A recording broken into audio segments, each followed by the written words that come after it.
শাস্তি দেওয়া হোক এবং গাজীপুরে সাংবাদিক আসাদুজ্জামান তুহিনকে কুপিয়ে হত্যার প্রতিবাদ ও দোষীদের বিচারের দাবিতে টানা তৃতীয় দিনের মতো সারা দেশে বিক্ষোভ ও মানববন্ধন অনুষ্ঠিত হয়েছে।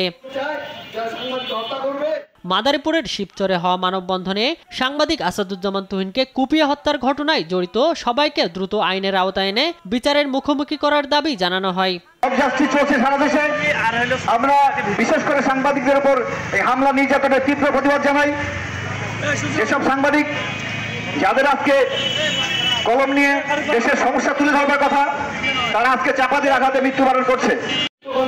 বলতে চায় যারা সাংবাদিক হত্যা করবে, সাংবাদিককে আহত করবে, মিথ্যা মামলা দিবে, রাষ্ট্রের উচিত তাদের বিরুদ্ধে ব্যবস্থা নেওয়া। আর কোনোদিন যেন বাংলাদেশে কোনো সাংবাদিক নির্যাতন না হয়।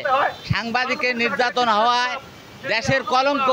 এদিকে ঝিনাইদহে মুখে কালো কাপড় বেঁধে মানববন্ধন ও মৌন মিছিল করেছেন স্থানীয় সাংবাদিকরা।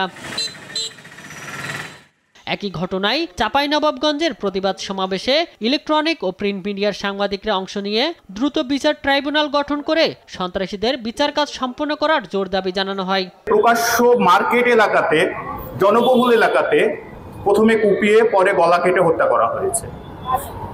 এই নির্মমতা, এই নৃশংসতায় প্রমাণ করে রাষ্ট্রের আসলে আইন শৃঙ্খলা পরিস্থিতির কি অবস্থা।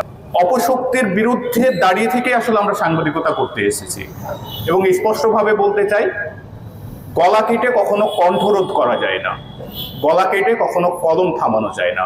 এছাড়া পটুয়াখালী, লালমনিরহাট, পঞ্চগড় সহ দেশের বিভিন্ন স্থানে হওয়া প্রতিবাদ সমাবেশে সারা দেশে সাংবাদিক হয়রানি, হত্যা, নির্যাতনের বিরুদ্ধে দ্রুত কার্যকর পদক্ষেপ গ্রহণের জন্য সরকারের প্রতি জোর তাগিদ দেওয়া হয়।